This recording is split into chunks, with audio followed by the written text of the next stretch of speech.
Hello दोस्तों, स्वागत है। प्रकाश प्रवर्तन था आपको अपने एक नए वीडियो में।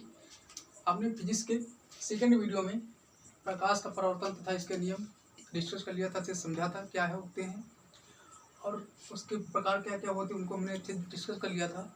आज हम इसका थर्ड पार्ट लेकर आए हैं। इसमें हम पढ़ेंगे दर्पण। दर्पण क्या होता है, जैसे कि अगर आप प्रकाश का परावर्तन में डेली लाइफ में देखते हैं तो वो जिससे संभव होता है क्या कहलाता है, दर्पण कहलाता है। क्योंकि प्रकाश का परावर्तन जो होता है सिर्फ दर्पण से ही अच्छा होता है, तो हमारा दर्पण कहलाता है। तो इसकी डिफिनेशन लिख लेते हैं। दर्पण क्या होता है? दर्पण, इसे हम इंग्लिश में कहते हैं मिरर। तो ये बात देख लेते हैं क्या होता है दर्पण। तो वो चिकनी तथा पाली सतह, वो चिकनी और पाली सतह जिससे प्रकाश का परावर्तन संभव होता है, उसका होता है क्या कहलाता है, दर्पण कहलाता है। तो डेफिनेशन लिख लेते हैं। वो चिकनी तथा पाली सतह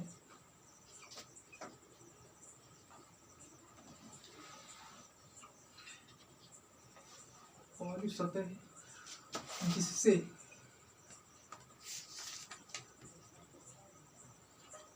प्रकाश का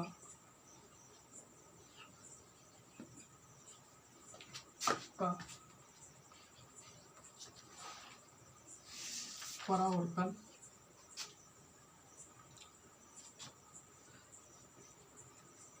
संभव है, दर्पण कहलाती है।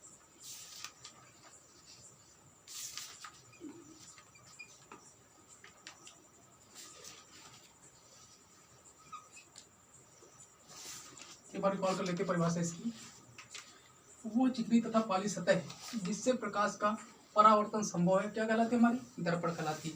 और ये जो दर्पण होते हैं मुख्यतः हमारे दो प्रकार के होते हैं। कौन कौन से होते हैं लिख लेते हैं। जो दर्पण हमारे होते हैं ये मुख्यतः दो प्रकार से होते हैं। क्या होते हैं? एक हमारा होता है समतल दर्पण और दूसरा हमारा होता है गोलीय दर्पण। तो एक एक के विषय में डिस्कस करते हैं। दर्पण हमारे दो प्रकार के होते हैं। फर्स्ट हमारा है समतल दर्पण, दूसरा हमारा है गोलीय दर्पण। और फर्स्ट देख लेते हैं समतल दर्पण क्या होता है।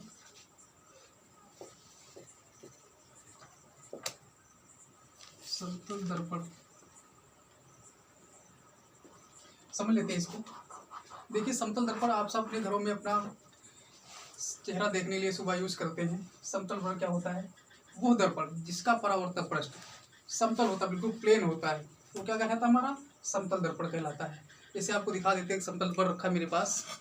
ये जो दर्पण है हमारा, देखिएगा एक तरह में पॉलिश की हुई है और एक तरफ का परावर्तक पृष्ठ है। जहाँ प्रकाश पड़ेगा वो परावर्तित होकर बाहर की ओर रिफ्लेक्ट हो जाएगा। देखिएगा ये पूरा प्लेन हमारा समतल दर्पण है। ये हमारा क्या कहलाता है, समतल दर्पण कहलाता है। तो डेफिनेशन लिख लेते हैं। वो दर्पण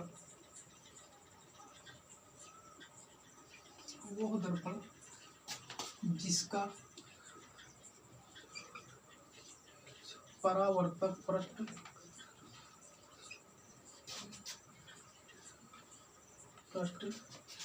समतल होता है,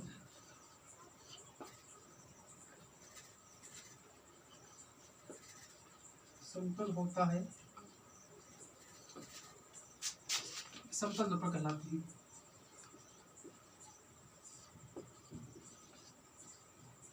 दर्पण कहलाता है। तो ये परिभाषा को रिकॉल करते हैं। वो दर्पण जिसका परावर्तक पृष्ठ समतल होता है, समतल दर्पण कहलाता है। आप इसका स्क्रीनशॉट ले लीजिएगा। आप देखते हैं कि समतल दर्पण द्वारा जब हमारा प्रतिबिंब बनता है उसकी क्या क्या विशेषताएं होती हैं। इसका आप स्क्रीनशॉट ले लीजिएगा।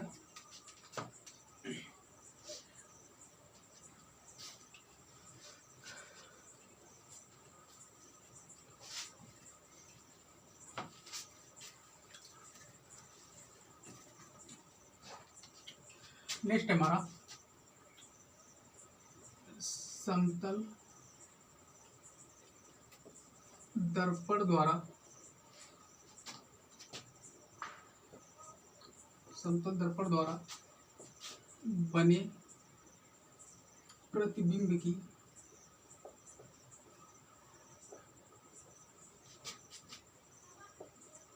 विशेषताएं।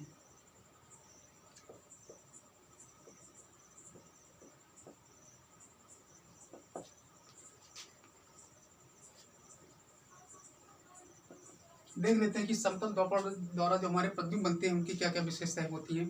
तो फर्स्ट है हमारा,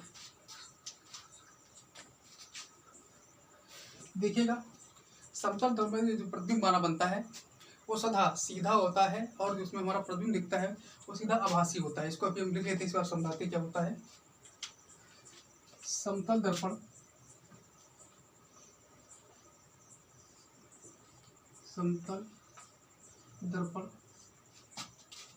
सदा समतल दर्पण द्वारा बना प्रतिबिंब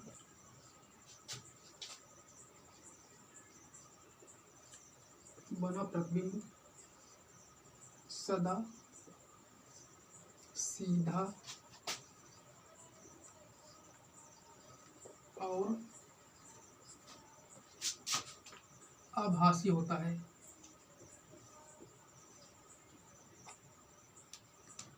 आभासी होता है। इसका क्या मतलब देख लेते हैं। समतल दर्पण द्वारा बना प्रतिबिंब सदा सीधा और आभासी होता है, इसका क्या मतलब है देख लेते हैं। देखिएगा, ये हमारा मिरर है। अगर इसमें देखा जाए मार्कर को, तो जिसका मार्कर हमने रखा बिल्कुल सीधा इसका प्रतिबिंब दिख रहा है, लेकिन यह जो प्रतिबिंब है इसका सिर्फ फोटो लिया जा सकता है, इसके पर्दे प्राप्त नहीं किया जा सकता है। और यह घटना क्या कहलाती है, हमारी आभासी कहलाती है। जिस प्रतिबिंब को सिर्फ फोटो लिया जा सकता है उसको पर्दे पर नहीं प्राप्त किया जा सकता, उसे क्या कहते हैं, हम प्रतिबिंब को आभासी प्रतिबिंब कहते हैं। तो हो गया हमारा, समतल दर्पण द्वारा बना प्रतिबिंब सदा सीधा और आभासी होता है। क्योंकि जब हम अपना शरीर देखते हैं दर्पण में, तो जिस तरह से हम खड़े होते हैं वैसे बिल्कुल हमारा शरीर उसमें दर्पण दिखाई देता है, लेकिन जो हमारा उसमें प्रतिबिंब बनता है उसका सिर्फ हम फोटो ले सकते हैं, उसको पर्दे प्राप्त नहीं कर सकते। जैसे क्या होता है, हमारा आभासी होता है। नेक्स्ट है हमारा समतल दर्पण में वस्तु का आकार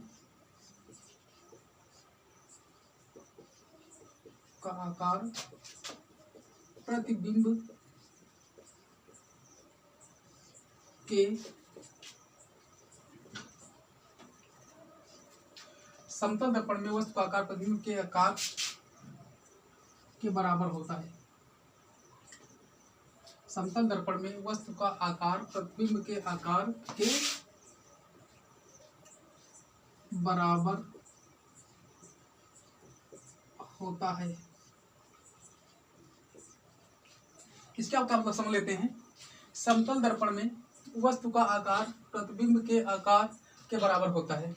जैसे देखा जाए, ये दर्पण है हमारा, और इसमें अगर हम इस मार्कर प्रतिबिंब देखें तो जितना बड़ा मार्कर है उतना बड़ा इसका प्रतिबिंब बन रहा है।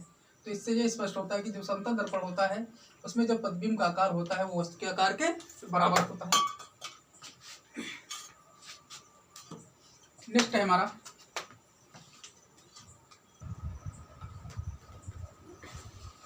तो एक बार रिकॉल कर लेते हैं।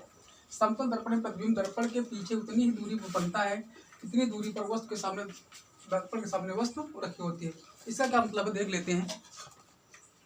जैसे हमारा दर्पण है, अगर हम वस्तु दर्पण के बिल्कुल करीब लाएं तो जितनी दूरी पर वस्तु दर्पण के सामने है उतनी पीछे इसके अंदर प्रतिबिंब बनेंगे। जैसे जैसे इसको हम दूर बढ़ाते जाएंगे वैसे वैसे इसकी प्रतिबिंब की दूरी क्या होती जाएगी, बढ़ती जाएगी। तो इससे स्पष्ट होता है कि समतल दर्पण में प्रतिबिंब दर्पण के पीछे उतनी ही दूरी बनता है जितनी दूरी पर दर्पण के सामने वस्तु रखी होती है। अगर वस्तु इतनी दूरी पर रखें तो प्रतिबिंब हमारा अंदर भी इसके इतनी दूरी बनेगा इसके पीछे। अगर यहाँ पर रखें तो इसके पीछे भी इतनी दूरी वस्तु दर्पण हमारा दर्पण में प्रतिबिंब बनेगा। नेक्स्ट है हमारा,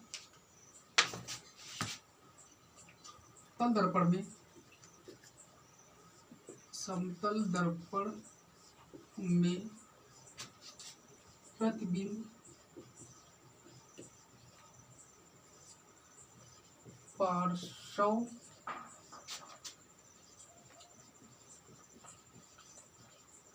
परावर्तित होता है। इसका क्या मतलब है? समतल दर्पण में प्रतिबिंब पार्श्व परावर्तित होता है। पार्श्व परावर्तित मतलब ये होता है कि जब हम दर्पण में अपना प्रतिबिंब देखते हैं तो जो हमारा दायां हाथ होता है वो प्रतिबिंब को बायां दिखता है, और जो हमारा बायां हाथ होता है दर्पण को प्रतिबिंब में दायां दिखता है। तो यह घटना जिस कारण से घटित होती है उसे हम क्या कहते हैं? पार्श्व परावर्तन कारण होती है। क्योंकि दर्पण में जब भी हम अपना प्रतिबिंब देखते हैं तो मेरा दायां दर्पण में बायां दिखता है, और जो मेरा बायां होता है दर्पण में दायां दिखता है। तो वो घटना जिसके कारण घटित होती है उसे बोलते हैं पार्श्व परावर्तन। तो अब इसका स्क्रीनशॉट ले लीजिएगा। नेक्स्ट हमारा गोली दर्पण।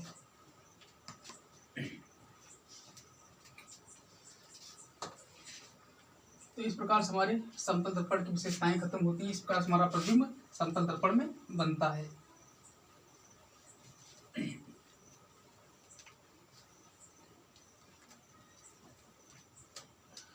नेक्स्ट हमारा गोली दर्पण।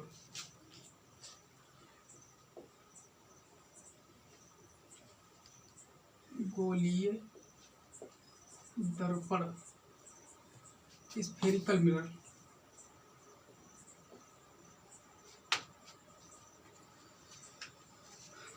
देखिए, गोली दर्पण वो दर्पण होता है जिसका जो परावर्तक पृष्ठ होता है वक्रित वक्रित मतलब क्या होता है? गोल होता है। वो हमारा क्या कहलाता है? गोली दर्पण। एक बार फिर इसकी परिभाषा निकाल कर लेते हैं। गोली दर्पण वो दर्पण होता है जिसका परावर्तक पृष्ठ वक्रित होता है। वक्रित मतलब गोल होता है, गोली दर्पण कहलाता है। और जो हमारा गोली दर्पण होता है वो कितने प्रकार होता है? दो प्रकार का। एक होता है हमारा अवतल दर्पण और एक होता है हमारा उत्तल दर्पण। क्या इसकी परिभाषा लिख लेते हैं। गोलीय दर्पण, गोलीय दर्पण वो दर्पण होता है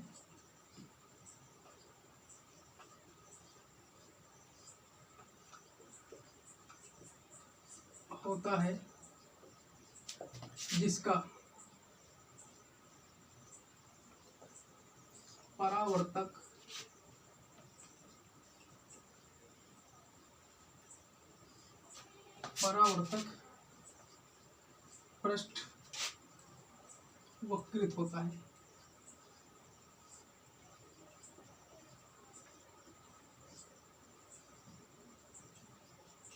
गोली दर्पण वो दर्पण होता है जिसका परावर्तक पृष्ठ वक्रित होता है। वक्रित मतलब कि गोल।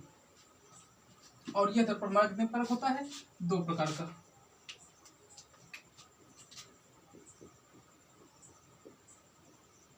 गोलीय दर्पण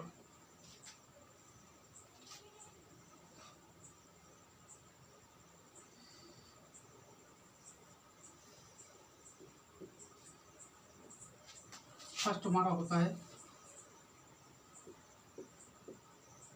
अवतल दर्पण,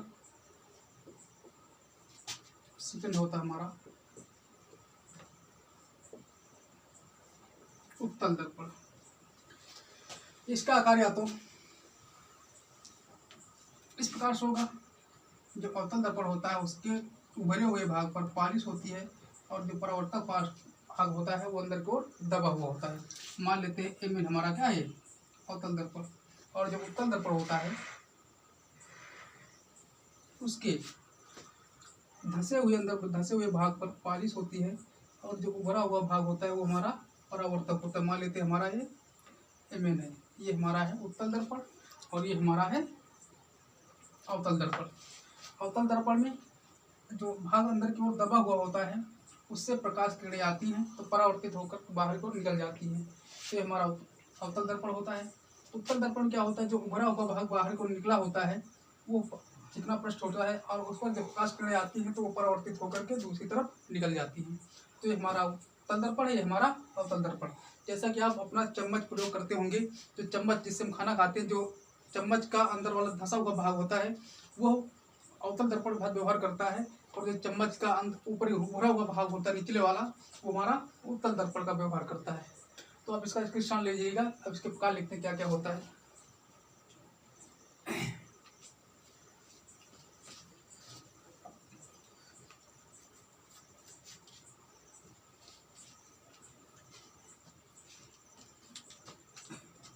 नेक्स्ट हमारा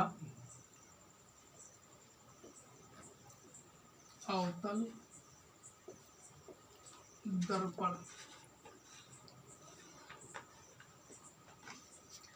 वह गोलीय दर्पण जिसका परावर्तक पृष्ठ अंदर की ओर दबा हुआ होता है क्या कहलाता है? हमारा अवतल दर्पण कहलाता है। अवतल दर्पण क्या है? वह गोलीय दर्पण जिसका परावर्तक पृष्ठ अंदर की ओर दबा हुआ होता है अवतल दर्पण कहलाता है। फिगर बना लेते हैं इसका।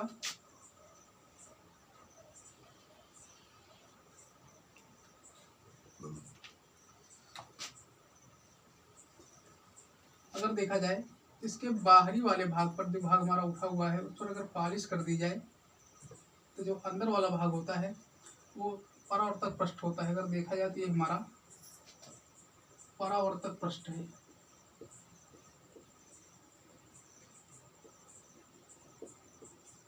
है। और ये हमारी जो इसमें पॉलिश होती है इसे बोलते हैं पॉलिश सतह। तो चित्र में हमारा जो Mn है ये हमारा एक अवतल दर्पण है, क्योंकि इसका जो परावर्तक पृष्ठ है चिकना पृष्ठ है वो अंदर की ओर दबा हुआ है और जो उभरा हुआ भाग ऊपर पॉलिश है। तो इस प्रकार से जो प्रकाश किरणें आती हैं इस चिकने पृष्ठ पर आएंगी और यहाँ से इसका परावर्तन हो जाएगा। तो इस प्रकार दर्पण क्या कहलाते हैं? हमारे अवतल दर्पण कहलाते हैं। नेक्स्ट है हमारा उत्तल दर्पण। उत्तल दर्पण परिभाषा लिख लेते हैं। वह गोलीय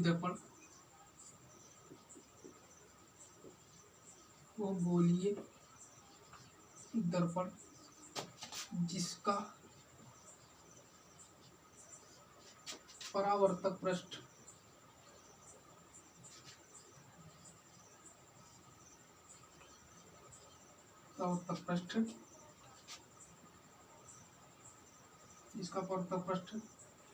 बाहर की ओर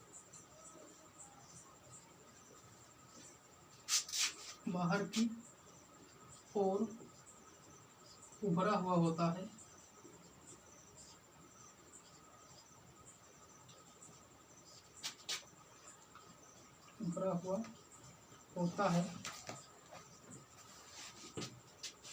उत्तल दर्पण कहलाता है।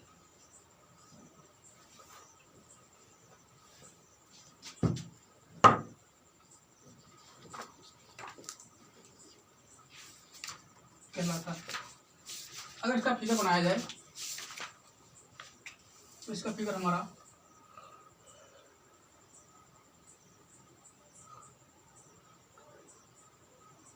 इस प्रकार से बनेगा।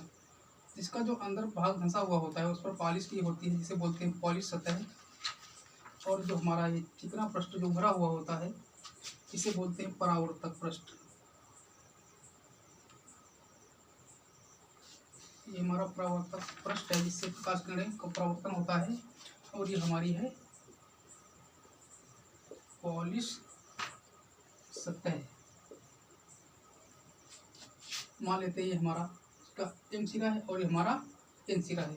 तो चित्र में जो हमारा Mn है एक उत्तल दर्पण है, क्योंकि इसके ऊपर उभरे हुए भाग पर कितना पृष्ठ है जिस पर प्रकाश की किरणें जाएंगी उनका परावर्तन होकर बाहर निकल जाएंगी। और जो अंदर वाला दबा हुआ भाग है इस पर पॉलिश की हुई है। इस प्रकार से हमारा ये उत्तल दर्पण है और ये हमारा है अवतल दर्पण है। अब नेक्स्ट है हमारा जो कि पेपर बहुत इंपॉर्टेंट पूछा जाता है कि गोलीय दर्पणों से बनने वाली परिभाषाएं क्या क्या होती है। इससे वक्ता केंद्र हो गया, द्वारक हो गया, वक्ता त्रिज्या हो गई। इस प्रकार से हमारी परिभाषाएं बनती हैं उनको देख लेते हैं। आप इसका स्क्रीनशॉट ले लीजिए, इसको हम देखते हैं।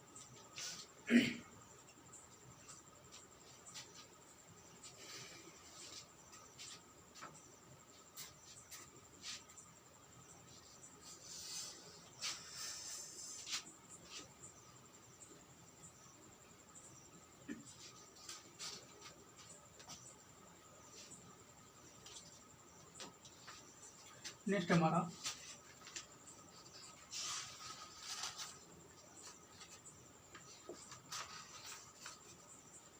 गोलीय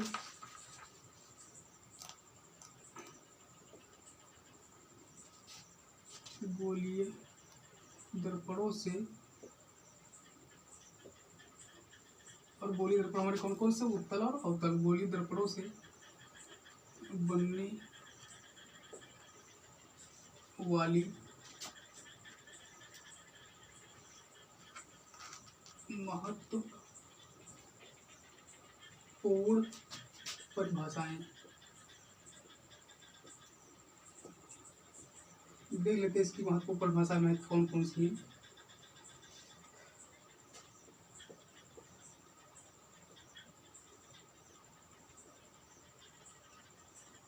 परिभाषाएं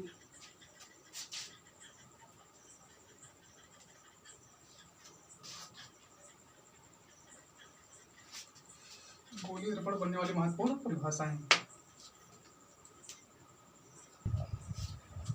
देखिए दोस्तों, गोलीय दर्पण बनने वाली परिभाषाएं, ये हमारा है अवतल दर्पण।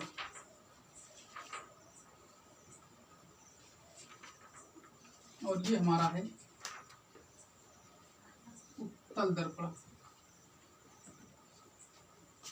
अगर इसमें देखा जाए तो जो एमएन भागे वाला, ये हमारा गोलीय दर्पण है। यह किसी गोले को काट करके बनाया गया, उसका एक हिस्सा हमने लिया है।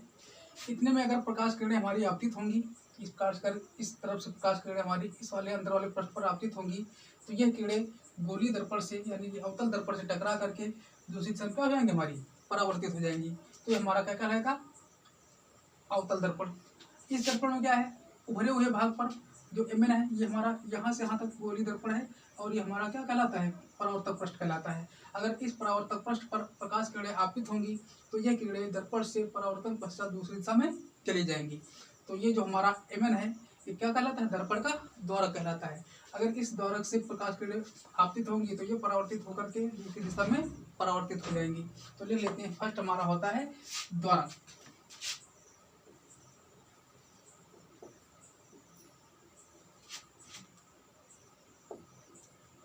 द्वारक परिभाषा लिख लेते हैं। दर्पण में दर्पण का परावर्तक पृष्ठ एमएन, दर्पण का परावर्तक पृष्ठ एमएन, क्योंकि प्रकाश किरणें यहाँ से लेकर के यहाँ तक में अगर किसी भी भाग में पड़ेंगी तो इनका परावर्तन हो जाएगा। तो इस प्रकार से परिभाषा दे सकते हैं, दर्पण का परावर्तक पृष्ठ एमएन। दर्पण क्या कहलाता है, द्वारक कहलाता है। तो परिभाषा लिख लेते हैं, दर्पण का परावर्तक पृष्ठ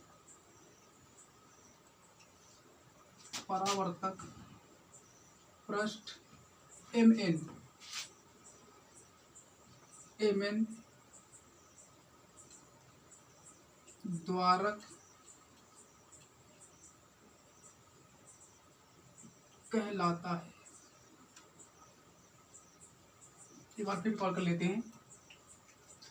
ये हमारा है अवतल दर्पण और ये हमारा है उत्तल दर्पण। दोनों परिभाषा में एक में ही लिख रहे हैं, क्योंकि जो इसका मतलब है वो इसका मतलब है।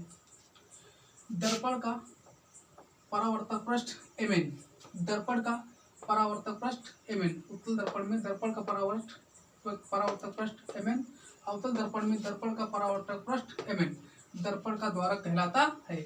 आप चाहे पेपर में अवतल दर्पण का द्वारक पूछे और चाहे उत्तल दर्पण का द्वारक पूछे, परिभाषा में यह लिखेंगे, दर्पण का परावर्तक पृष्ठ एमएन, दर्पण का परावर्तक पृष्ठ एमएन, दर्पण का द्वारक कहलाता है।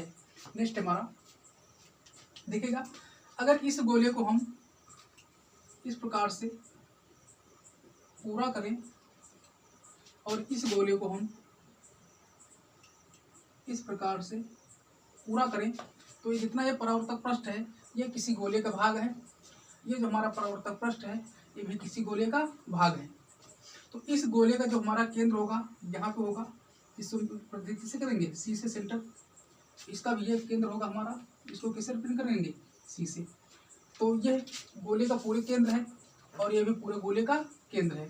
तो ये जो केंद्र बनता है इसे बोलते हैं वक्रता केंद्र। परिभाषा क्या देंगे, गोलीय दर्पण एमएन, गोलीय दर्पण जिस गोले का भाग है उस गोले का केंद्र दर्पण का क्या कहलाता है, वक्रता केंद्र कहलाता है। तो परिभाषा लिख लेते हैं इसकी हम, इसे सी से प्रदर्शित करते हैं। एक बार फिर कॉल कर लेते हैं। वक्ता केंद्र गोली दर्पण एमएन, गोली दर्पण जिस गोले का भाग है उस गोले के केंद्र को वक्ता केंद्र कहते हैं। इसे किससे निरूपित करते हैं? सी से करते हैं। अगर पूछा जा रहा है उत्तर दर्पण का वक्ता केंद्र तो आप लिख सकते हो कि गोली दर्पण एमएन, मतलब कि एमएन बात की जा रही है। गोली दर्पण जिस गोले का एक भाग है उस गोले के केंद्र को वक्ता केंद्र कहते हैं। इसे सी से निरूपित करते हैं। नेक्स्ट हमारा है ध्रुव, दर्पण का ध्रुव।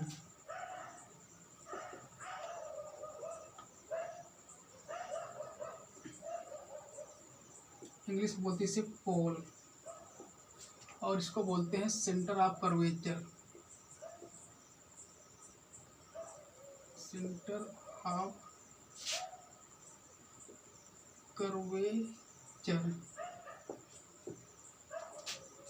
से बोलते हैं पोल। तो देखिएगा परावर्तक पृष्ठ एमएन, परावर्तक पृष्ठ एमएन का मध्य बिंदु, परावर्तक पृष्ठ एमएन, परावर्तक पृष्ठ एमएन का जो हमारा मध्य बिंदु होता है, ये वाला बिंदु, ये हमारा क्या कहलाता है? दर्पण का ध्रुव कहलाता है। और इसको किससे रिप्रेजेंट करते हैं? पी से प्रदर्शित करते हैं। तो यहाँ दर्पण ध्रुव हमारा क्या होगा? पी होगा।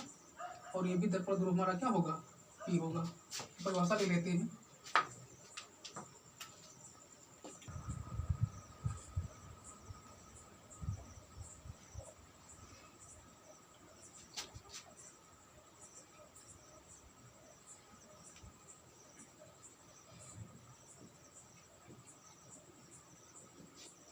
देखिए हमारे कॉल कर लेते हैं ध्रुव को। गोलीय दर्पण के परावर्तक पृष्ठ के मध्य बिंदु को दर्पण का ध्रुव कहते हैं। मध्य बिंदु हमारा क्या यहाँ मिल रहा है? M N. ये बार किस में देखते हैं? गोलीय दर्पण के मध्य बिंदु, गोलीय दर्पण के मध्य बिंदु को दर्पण का ध्रुव कहते हैं। इसे पी से प्रदर्शित करते हैं। नेक्स्ट हमारा है वक्रता त्रिज्या।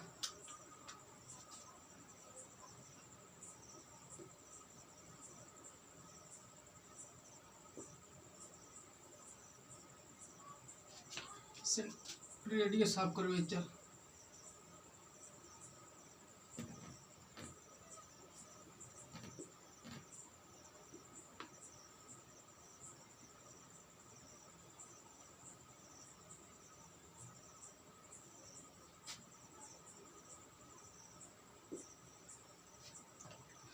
एक बार चित्र में देख लेते हैं।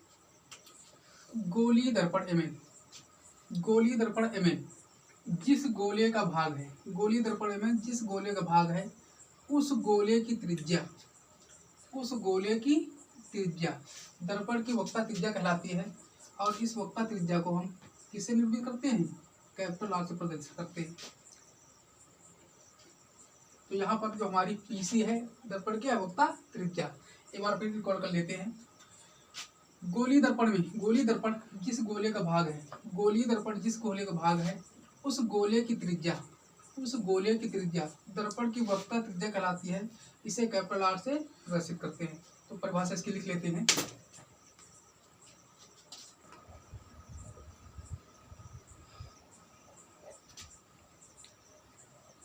से प्रदर्शित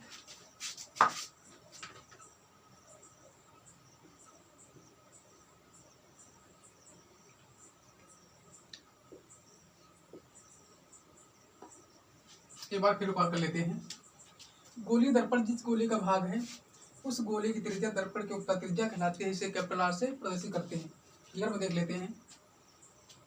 गोलीय दर्पण एमएन जिस गोले का भाग है उस गोले की त्रिज्या दर्पण की वक्ता त्रिज्या कहलाती है। इसे कैपिटल आर से प्रदर्शित करते हैं। अगर देखा जाए यहाँ से तो जो हमारी सीपी रेखा बन रही है ये किसके बराबर हमारी है? आर के बराबर। तो जो सीपी रेखा है वो दर्पण की हमारी क्या है? वक्ता त्रिज्या है। तो इसका आप स्क्रीनशॉट ले लीजिएगा। नेक्स्ट परिभाषाएं और बच्चे उनको हम लिख लेते हैं।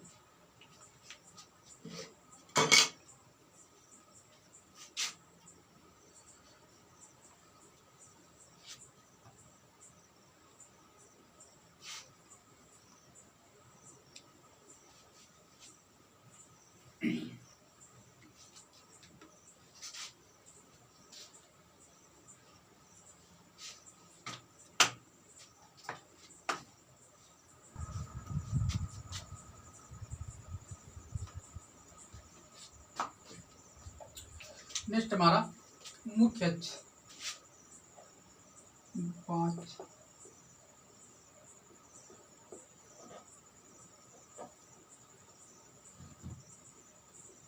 मुख्य देख लेते क्या होती है। देखिए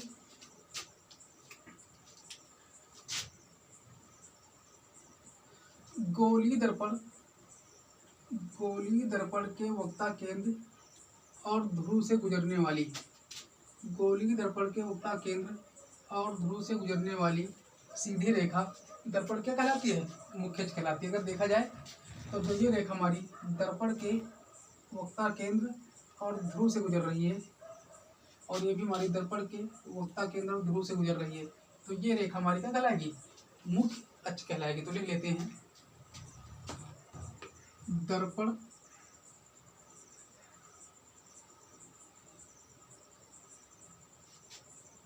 मतलब गोलीय दर्पण के वक्रता केंद्र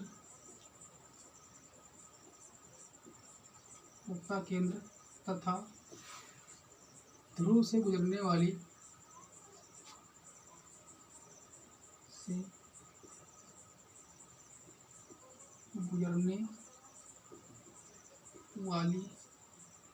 सीधी रेखा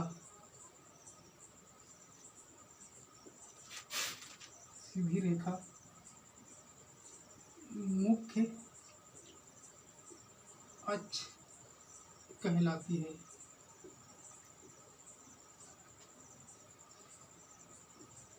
ये बात फिर फिगर से रिकॉल करते हैं।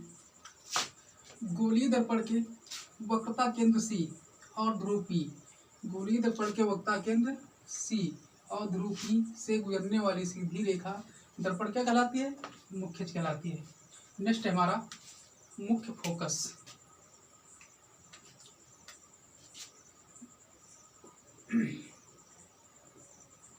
मुख्य फोकस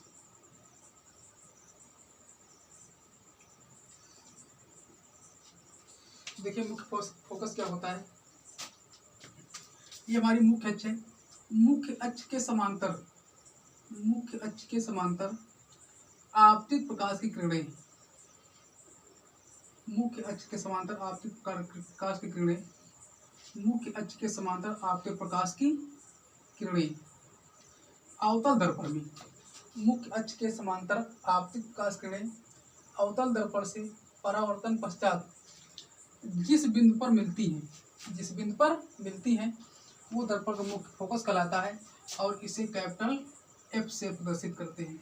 इसमें देख लेते हैं, ये हमारा मुख्य अक्ष है, क्योंकि जो हमारी किरणें आएंगी वो इसके परावर्तक पृष्ठ पर आएंगी, तो ये हमारी मुख्य अक्ष के समांतर आने वाली प्रकाश किरणें, जब ये किरणें उत्तल दर्पण टकराती हैं तो उससे परावर्तन होकर के किरण इस प्रकार से निकल जाती है, और अगर इसके मुख्य से नीचे किरण आ रही है तो ये उत्तल दर्पण परावर्तन पश्चात इस प्रकार से निकल जाती है।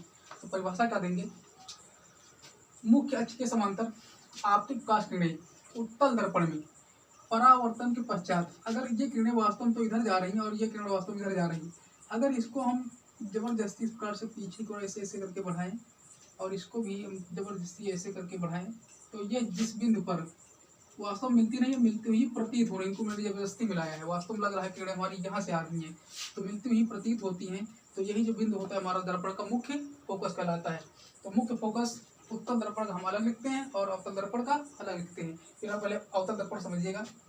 मुख्य अक्ष के समांतर आपतित प्रकाश किरणें अवतल दर्पण में परावर्तन पश्चात जिस बिंदु पर मिलती है दर्पण का क्या कहलाता है? मुख्य फोकस कहलाता है। उत्तर में देख लेते हैं, मुख्य अक्ष के समांतर आपतित प्रकाश किरणें उत्तल दर्पण से परावर्तन के पश्चात जिस बिंदु पर मिलती हुई प्रतीत हो रही है, देखिए वहाँ पे किरण तुम्हारी वास्तव में ऐसे जा रही है, किरण हमारी ऐसे जा रही है, लेकिन अगर इसको हम जबरदस्ती पीछे को खींचें और इसको जबरदस्ती पीछे को बढ़ाएं तो ये इस बिंदु पर ऐसा लग रहा है कि हमें मिल रही है, इसका हमको प्रतीत हो रहा है। तो जिस बिंदु पर मिलती हुई प्रतीत होती है दर्पण का मुख्य फोकस कहलाता है। परिभाषा लिख लेते पहले इसके लिए।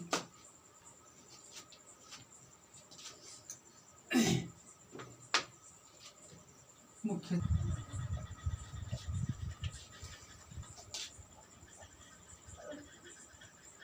देखिएगा, एक बार फिर कॉल कर लेते हैं मुख्य फोकस को अवतल दर्पण के लिए।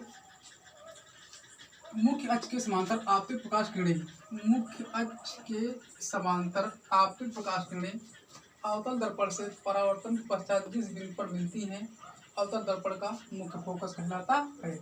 इसके लिए लेते हैं उत्तल के लिए। मुख्य अक्ष के समांतर आपतित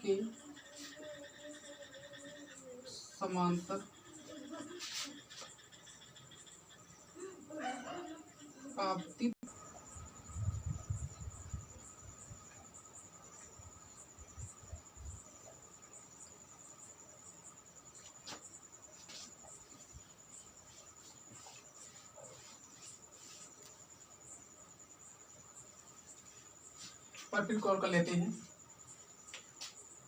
मुख्य अक्ष के समांतर आपतित प्रकाश किरणें उत्तल दर्पण से परावर्तन पश्चात जिस बिंदु पर मिलती हुई प्रतीत होती हैं उसे उत्तल दर्पण मुख्य फोकस कहते हैं। इसको भी कैपिटल से प्रदर्शित करते हैं। नेक्स्ट और हमारा लास्ट बचा फोकस दूरी। देखिएगा, दर्पण में मुख्य फोकस और ध्रुव के बीच की दूरी क्या हमारी कहलाती है? फोकस दूरी कहलाती है और इसको स्मॉल एफ से प्रदर्शित करते हैं। मुख्य फोकस और दर्पण के ध्रुव के बीच की जो दूरी है ये फोकस दूरी से हम फोकस दूरी कहते हैं, इसको स्मॉल एफ से प्रदर्शित करते हैं। तो इसको हम लिख लेते हैं।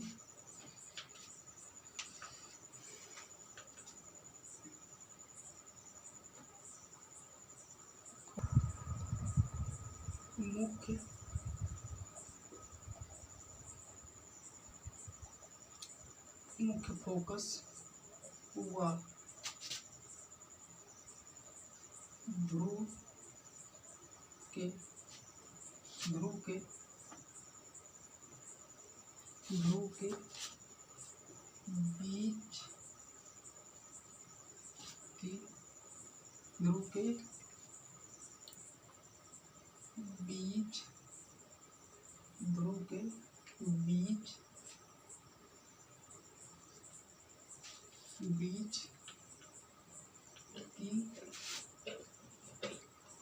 बीच की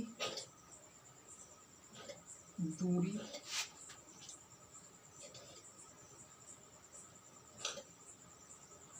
फोकस